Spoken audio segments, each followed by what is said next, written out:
Okay. All right. Okay. We are recording around with Glenn Hammer, sequestered in his home. Social Self-isolation. self-isolation. Glenn, why is it so important that people should enjoy St. Patrick's Day at home tonight? Well, Garrick, I'm glad you asked that question. St. Patrick's Day is one of my favorite holidays. I'm probably an hour or two away from a delicious corned beef sandwich. But right now it's going to have to be in my home.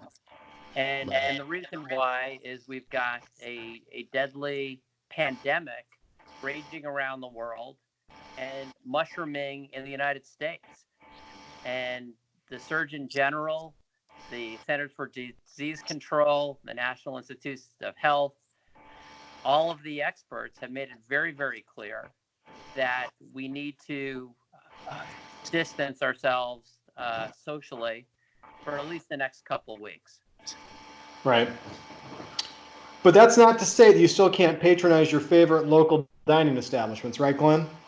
No, and in fact, if anything, let's go out of our way for those who can, to patronize our local establishments. Instead of going into the establishment today, order out, order in. Really, think of it as St. Patrick's Day in bed, more or less. Uh, we want to keep these establishments in business, and we know this is a tough time, a devastating time for our hospitality and tourism industry.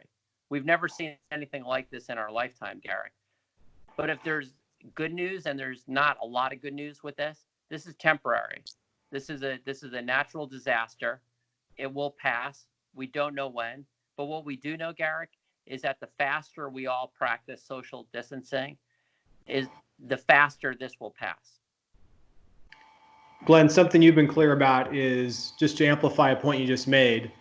If we can do this the right way, it's manageable and this will end.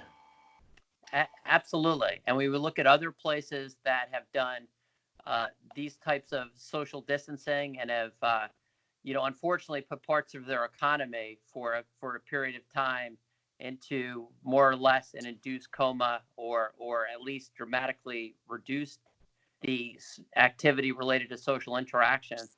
We've seen in China, we've seen in South Korea that you break the curve, and you start seeing a decline in the number of cases.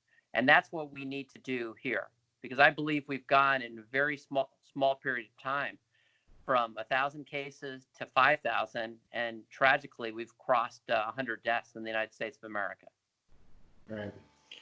Uh, Glenn, I appreciate you taking the time out of your day to do this. We'll throw this up on the interwebs and see if this works. But let's continue to check in we'll continue to check in with you remotely as this goes on. I'm not going anywhere.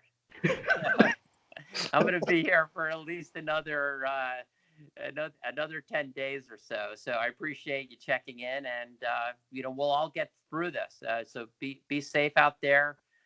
Patronize your local restaurant. Happy St. Patrick's Day, everyone.